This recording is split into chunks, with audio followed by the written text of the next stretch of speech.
Hi, I am doctor Archana, gynaecologist. और आज हम बात करेंगे सुपर बग्स की। सुपर यानी वेरी स्ट्रांग, बग्स यानी छोटे कीट या परजीवी।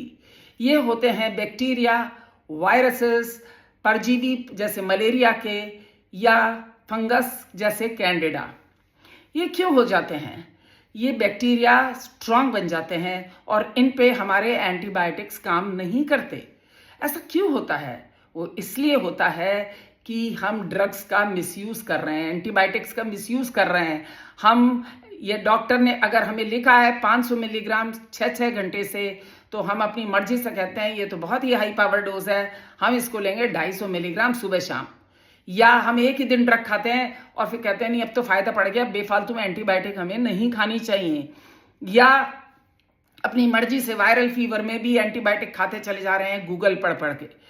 या मेडिकल स्टोर वालों से पूछ पूछ के हम ड्रग ले रहे हैं, जिन्हें कि ड्रग्स की कोई ABCD नहीं पता, वो सिर्फ पढ़ पढ़ के थोड़े से उनको जानकारी हो गई है।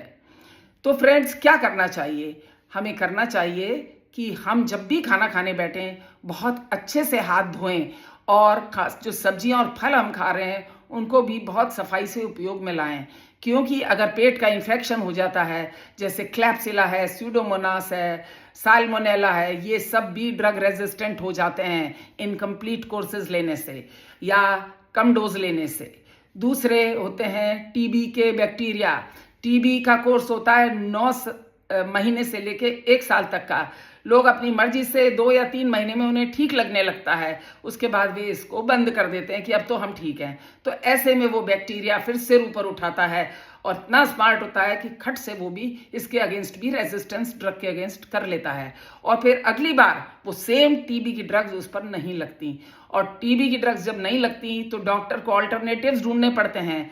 और आजकल बहुत कॉमन है मल्टी ड्रग रेजिस्टेंट ट्यूबरकुलोसिस, और ये एक तरह का हेडेक है, क्योंकि ऑल्टरनेटिव ड्रग्स ढूंढ ढूंढ के पेशेंट को देना, it is really very disturbing thing for the doctor.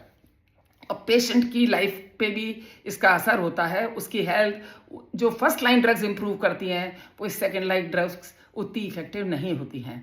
तीसरा होता है मलेरिया। मलेरिया में पहले गांव गांव में जाती थी हेल्थ वर्कर्स और क्लोरोक्विन की गोलियां बांटती थी। मलेरिया एंडेमिक एरियाज में भी प्रिवेंशन के लिए बांटती थी, लेकिन अब क्लोरोक्विन रेजिस्टेंट बैक्टीरिया वो प्लाज्मोडियम हो रहा है। वो क्यों हो रहा है? वो इसलिए हो रहा है कि उसका भी मिसयूज हो रहा है ड्रग का। तो अब हमें इसके लिए भी ऑल्टरनेटिव ढूंढने पड़ते हैं, क्विनीन देनी पड़ती है जो स्ट्रांग है और ज़्यादा साइड इफेक्ट्स हैं। तो इस तरह से डॉक्टर्स को भी परेशानी है और आपको भी परेशानी है। ऑल्टरनेटिव ड्रग्स कई बार बहुत महंगी होती हैं, क्योंकि वो नई ड्रग्स होती हैं और वो आपके पॉकेट पर भी हैवी हो जाती हैं।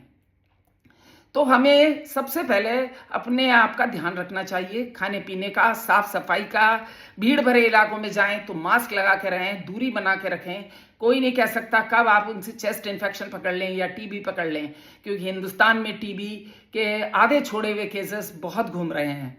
दूसरा होता है कि हम पानी पीने की मात्रा बहुत अच्छी रखें, ताकि यूरिन हमको खुल के आता रहे, क्योंकि यूरिन इन्फेक्शन के बैक्टीरिया भी कोलाई खासतौर पे बहुत जल्दी रेजिस्टेंस पकड़ते हैं और वही फर्स्ट लाइन ड्रग फिर नहीं लगती है। फिर ऑल्टरनेटिव्स ढूंढने पड़ते हैं या इंजेक्शंस पे आना पड़ता है, वो काम करते हैं, क्योंकि इंजेक्शंस पेशेंट अपने आप लगा नहीं पाते हैं, तो वो इफेक्टिव अभी भी हैं।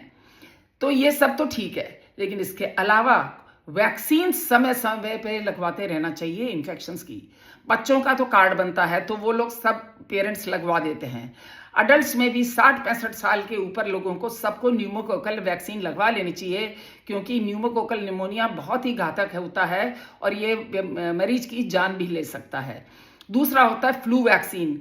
फ्लू वैक्सीन में भी हर साल लगती है ये वैक्सीन। हेपेटाइटिस बी, इसकी भी वैक्सीन आपको 3 डोजेज लगते हैं, वो लगवा लेने चाहिए। हाँ, ये सब लगवाने के बाद फिर भी अगर आपको प्रॉब्लम होती है तो अपने प्रैक्टिशनर से पूछिए, उनसे मिलिए, उनके अनुसार ही चलिए।